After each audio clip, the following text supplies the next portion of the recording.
بسم اللہ الرحمن الرحیم۔ السلام علیکم اسٹوڈنٹس، کلاس میٹرک ہے اور آج ہماری مطالعہ پاکستان کی بک ہے اردو میں۔ اس کا چیپٹر نمبر 1 ہے پاکستان کی نظریاتی اساس، ٹھیک ہے، آئیڈیالوجیکل بیسز آف پاکستان، جو ہم کر چکے ہیں، انگلش میں، آج اردو میں ہے۔ اس کے بھی 7 کویسچن ہے۔ کسی نظریے کے ماخذ کیا ہوتے ہیں؟ پہلا کویسچن ہے۔ سیکنڈ ہے، کسی قوم کے لیے نظریہ کیوں اہم ہوتا ہے؟ تھرڈ ہے، اسلام میں جمہوریت کے اصول بیان کیجیے۔ فورتھ ہے، نظریے میں قومی کردار کا کیا مقام ہے؟ 5 ہے، نظریہ پاکستان کے بارے میں قائد اعظم کے ارشادات کا جائزہ لیجیے۔ 6 ہے، کیا نظریہ پاکستان کے بارے میں علامہ اقبال کا کوئی بیان تھا تو بیان کیجیے۔ 7 ہے، کسی نظریے میں کیا کیا چیزیں شامل ہیں؟ تو سوال نمبر 1 ہے، کسی نظریے کے ماخذ کیا ہوتے ہیں؟ ٹھیک ہے، تو یہ آپ چیپٹر پیج نمبر 1 ہے آپ کا 5، پیج نمبر 5 پر دیکھیں۔ پہلے آپ تھوڑا سا نظریے کے معنی و مفہوم لکھیں گے۔ لفظ آئیڈیالوجی اصلاً فرانسیسی لفظ ہے، یہ 2 اجزاء یعنی آئیڈیا اور لوجی سے مل کر بنا ہے۔ کوئی بھی نظریہ آئیڈیالوجی زندگی یا ثقافت کے بارے میں تصورات کی منظم اور باقاعدہ شکل کا نام ہے۔ کوئی بھی نظریہ اعلیٰ اور مؤثر ذہنوں کا حاصل اور اختراع بھی ہو سکتا ہے، یا یہ الہامی رہنمائی کے نتیجے میں بھی پیدا ہو سکتا ہے۔ پھر 3rd پیراگراف کی 2 لائنیں لکھیے گا۔ دوسرے معاشروں کے مقابلے میں اسلامی معاشرہ اس طرح بالکل منفرد اور یکتا ہے کیونکہ اس کا ماخذ، اصول اور نظریات قرآن مجید اور سنت سے حاصل کیے گئے ہیں۔ اسلام ایک آفاقی دین ہے اور مکمل ضابطۂ حیات ہے۔ پھر نیکسٹ پیج پر آ جائیے کہ نظریے کا منبع و ماخذ۔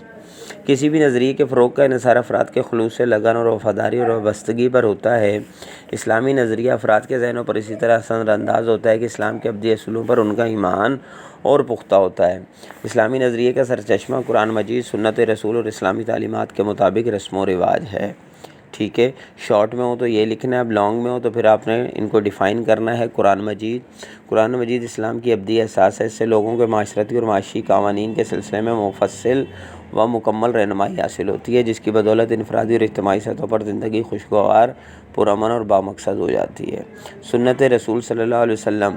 ہمارے پیارے رسول صلی اللہ علیہ وسلم نے اسلامی احکام کو اپنے اقوال و افعال سے واضح فرمایا ہے۔ قرآن کی تعلیمات کی مفصل تشریح سنت رسول صلی اللہ علیہ وسلم میں ملتی ہے، جو اسلامی اصول و قوانین کا بنیادی سرچشمہ ہے۔ سنت ایک عربی اصطلاح ہے، اس کے لفظی معنی ایسا راستہ ہے جس کی پیروی کی جائے۔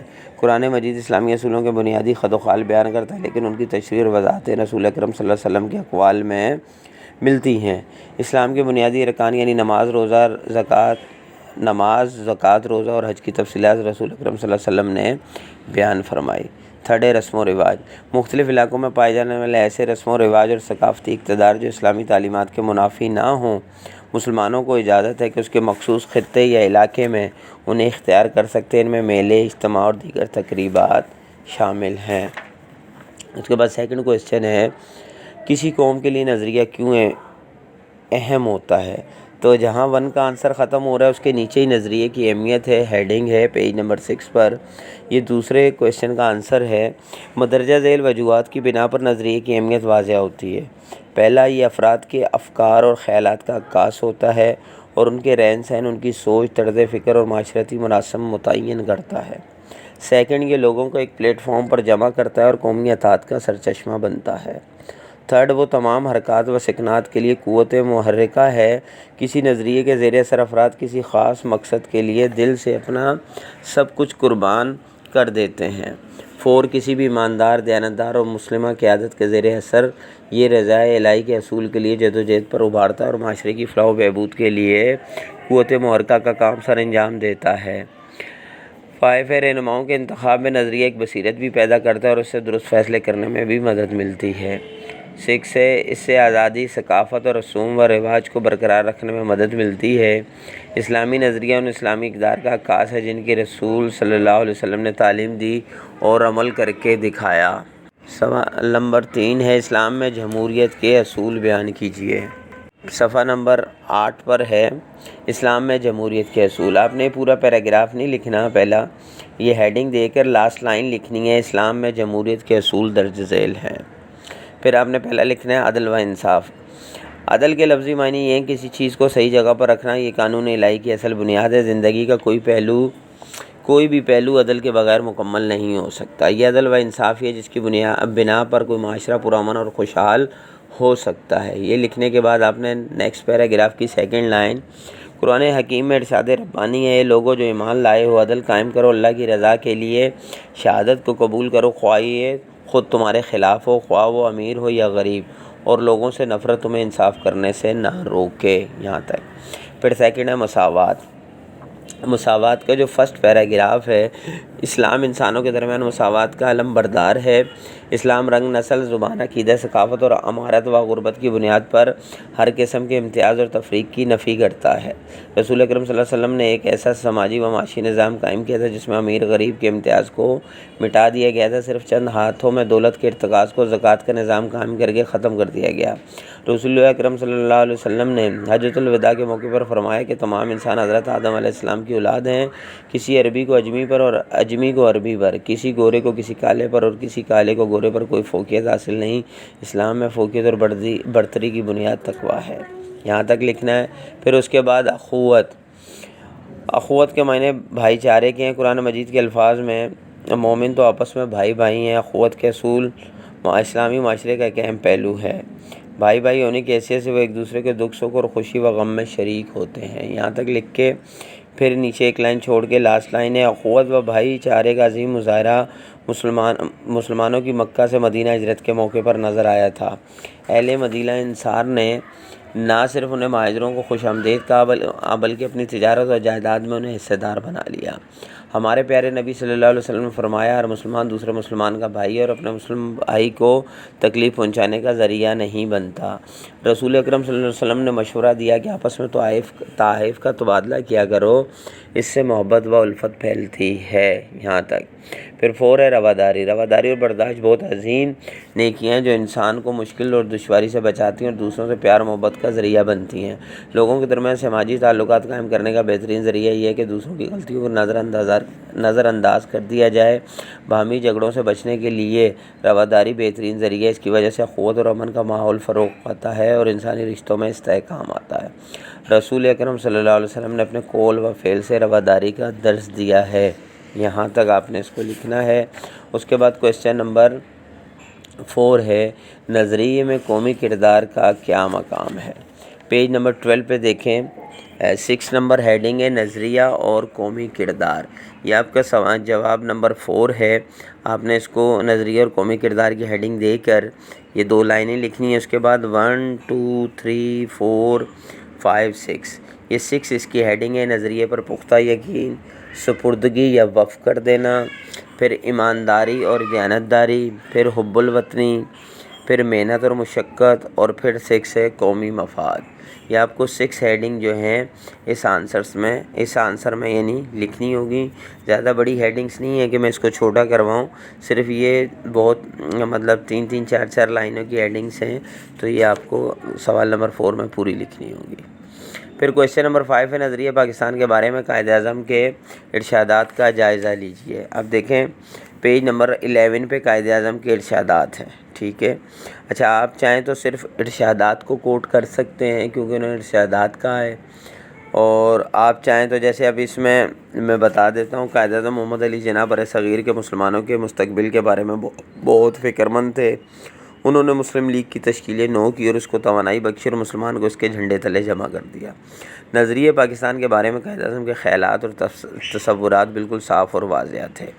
اب یہ آپ چاہیں لکھنا تو آپ لکھیں، نہیں تو یہاں سے لکھیں، اسلامیہ کالج پشاور کے طلباء سے خطاب کے دوران آپ نئے کی جگہ لکھ لیں، قائد اعظم محمد علی جناح نے نظریہ پاکستان کے بارے میں اپنے خیال اور تصور کی اس طرح وضاحت کی کہ پاکستان کے لیے ہمارا مطالبہ صرف زمین کا ایک ٹکڑا حاصل کرنے کے لیے نہیں ہے، بلکہ ہم ایک ایسی تجربہ کا قائم کرنا چاہتے ہیں جہاں ہم اسلامی اصولوں پر مبنی نظام پر عمل درآمد کر سکیں۔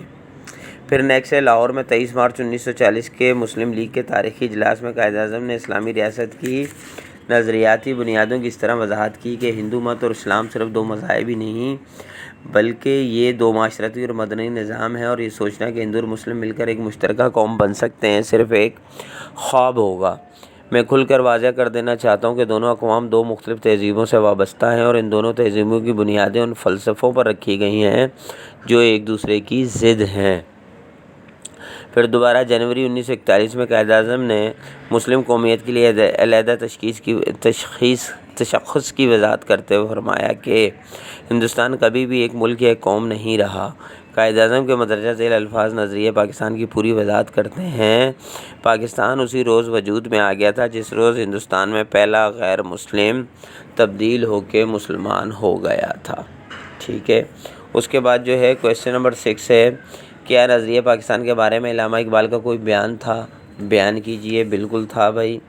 دیکھیں اب اس میں بھی اگر آپ ڈائریکٹ بیان دینا چاہیں تو وہ جو ہے 1 2 3 4 5 6 نمبر لائن ہے، انہوں نے فرمایا، آپ لکھیں علامہ اقبال نے فرمایا۔ ٹھیک ہے، اور اگر آپ چاہیں تو اوپر سے پورا لکھ سکتے ہیں کہ عظیم علامہ اقبال جو ہیں وہ عظیم مفکر، فلسفی اور شاعر اسلام اقبال نے بر صغیر کے مسلمانوں کے لیے ایک علیحدہ ریاست کے لیے سختی سے آواز اٹھائی۔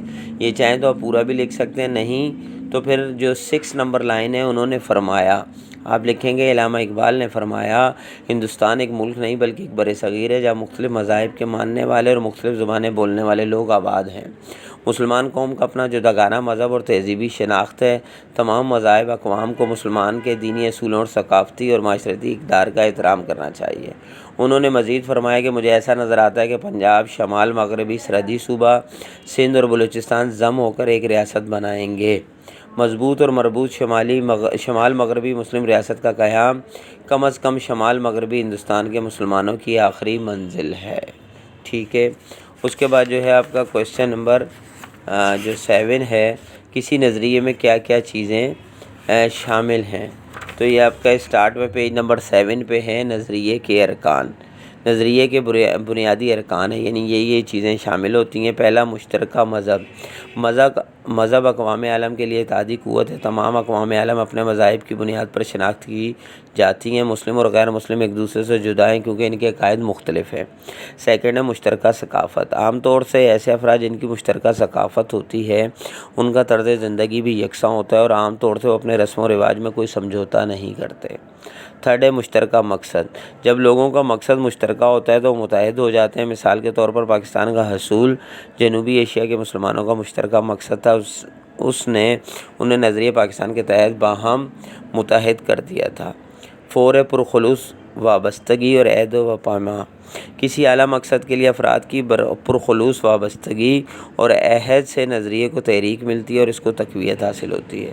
جنوبی ایشیا کے مسلمانوں نے آزادی کے حصول اور مسلم ریاست کے قیام کے مشترکہ مقصد کے لیے خود کو وقف کر دیا تھا اور اسی مقصد کے لیے انہوں نے سب کچھ قربان کر دیا ہے۔ اچھا جی، اب سیکشن بی ہے، خالی جگہوں کو مناسب الفاظ سے پر کیجیے۔ پہلا ہے نظریہ پاکستان کی اساس اسلام پر ہے، کلمے پر ہے تو اس طرح بھی لکھ سکتے ہیں پر اسلام پر صحیح ہے۔ سیکنڈ ہے اسلام سب سے زیادہ جمہوری نظام ہے، چیزوں کو ان کے درست مقام پر ترتیب دینا انصاف کہلاتا ہے۔ علامہ اقبال نے الہ آباد کے مقام پر دسمبر 1930 میں اپنے صدارتی خطبے میں نظریہ پاکستان کے بارے میں بیان دیا۔ 5 ہے قائد اعظم نے فرمایا کہ ہندو مت اور اسلام 2 مختلف معاشرتی نظام ہیں۔ 6 ہے ایمان کی بنیاد اللہ کی توحید اور رسول اللہ صلی اللہ علیہ وسلم کی رسالت پر کامل یقین پر ہے۔ 7 ہے اخوت کے معنی ہے بھائی چارہ۔ 8 ہے کردار، عادات و اطوار کا مجموعہ ہے۔ 9 ہے اسلامی نظریے کے ذرائع قرآن اور سنت ہیں۔ تو یہ ہمارا چیپٹر نمبر 1 مطالعہ پاکستان کا اردو میں یہ آج کمپلیٹ ہو گیا۔ آئی ہوپ کہ اچھی طرح سمجھ آ گیا ہوگا۔ کوئی چیز مسنگ ہو تو کمنٹس کر سکتے ہیں۔ انشاءاللہ نیکسٹ ویڈیو میں ملتے ہیں، جب تک کے لیے اجازت دیجیے، اللہ حافظ۔